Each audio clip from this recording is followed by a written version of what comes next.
the one, the only, Benzion.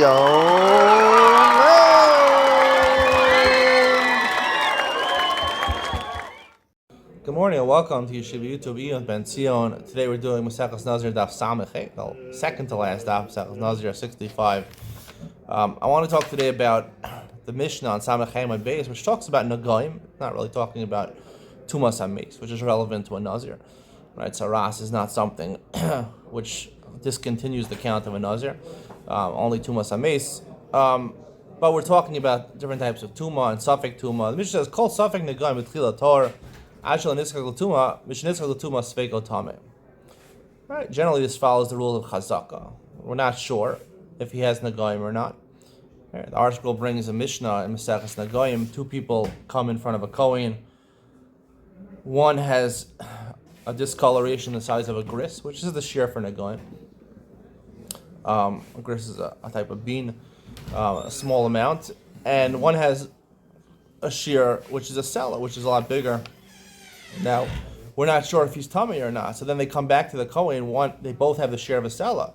We're not sure. The one who grew from a gris to a sella has Nagaim. The one who didn't grow is not Nagaim.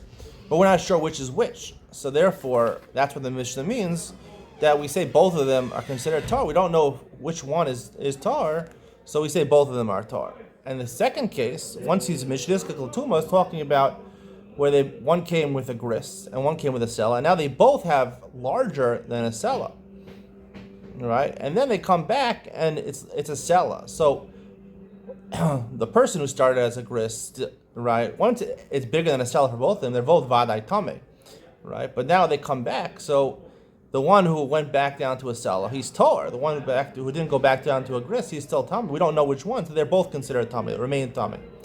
Now, the problem with this is that the Gemara asks, the Gemara says, where do we know this halakha in our Mishnah? So Rav Yehuda Amarav says, l'tara l'tama, hold apostle b'kosav l'tara t'chila. By Masorah it says, l'tara l'tama. If you have a suffix, first you pronounce him tar, and then after he's already considered a Masorah, you pronounce him tameh. So the Gemara says, what's the Gemara to that question? Once he's diskal l'tuma, the article understands diskal l'tuma means he's vadai, he's mukhlat, he's for sure a Masorah. So why should Sveiko be tar? The chazaka is he's tameh, so we still assume he's tameh. What is the Gemara's question? And then the Gemara continues, and the Gemara says, Rav Yehuda Amarav's teaching l'tara l'tam was going on a different case of safek. The Mishnah says in Maseches Nagaim that if you have the white spot, you have to have a white spot and two white hairs. That's one of the signs of Nagaim. So it depends which came first. If the baheres, if the white spot came before the white hairs, so then you're tameh. If the white hairs came before the hair, you're tar. What about if a suffix? You're not sure which one came first. Tanakama, I believe the Gemara Matzia says, Rabbi Lezer says, you're tameh. Rabbi Yeshua says, kia, which means basically the Gemara says, you're tar. Why is Rabbi Yeshua saying, l'tara l'tama? You need a pasuk to tell you. We're not sure which one came first. So that's the beginning of his saras. We're not sure. So you go l'tara. Now, there's numerous problems with this Gemara. And the Arch Scroll in footnote number 22 deals with a couple of them. The Arch Scroll says, first of all, what's Rabbi Lezer Tanakama? What's their shita? Why are you tameh? The Mishnah says, if we're not sure if he has tumah or not, so you go l'tara. Chazaka is he's tar until proven guilty, until he's proven that he's tameh. And why does Rabbi Yeshua have to bring a pasuk? And also, why does the Gemara say mishniskak l'tuma and amis fake tar? When he's a mukhlat, he's tameh. So then l'tara l'tama talks about you pronounce him tar if he wasn't yet tameh. L'tamo, the end of the pasuk tells me if he's tameh, you assume he's still tameh until proven otherwise. So what's the Gemara saying over here? So I'd like to get back into it. I'd like to talk about suffix. You know, the Gemara, and we're going to learn Maseches Sota soon, tomorrow. Hopefully I'm going to start Maseches Sota. And it's famous. We learn from Maseches Sota about Tuma V'Tara, right? The reason that suffix Tuma B'Rishos HaYachid is considered Tameh is from a Sota. We learn from a Sota. The Torah assumes she has the halachas of a Sota. If the husband warned her and she was Nistara, she went into a private room with a man that the husband warned her against. So we assume that she was nitma. We don't assume Torah's vada, but we make her drink the mei sota.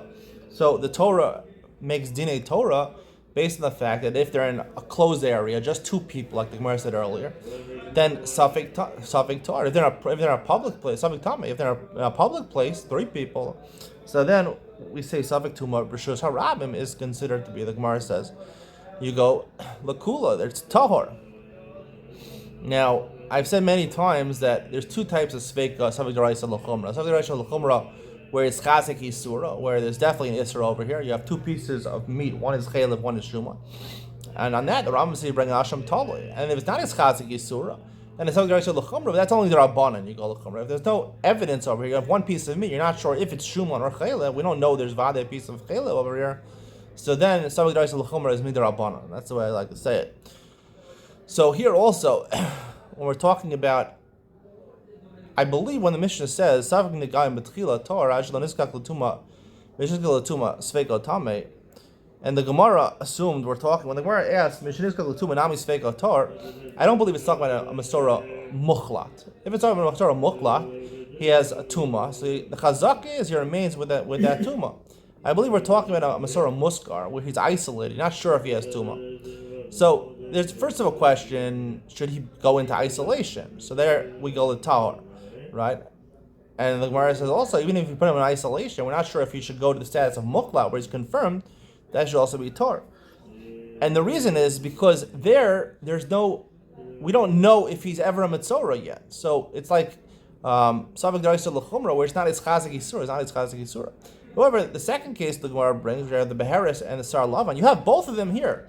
You have the Baharis, you have the white spot, and you have the white hair. So it's Chazak Yisura, right? The current situation tells me I have two Siman, combined they make a Mitzorah. Now, there's a technicality. If, right, the Sar Lavan, if the hairs came before the Baharis, not. So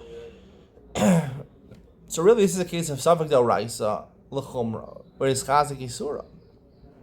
So, on that, Rebbe Lezer, the Tanakama says, Tameh, you're Tameh. It's Safek D'Oraisa L'Chumra, you go L'Chumra.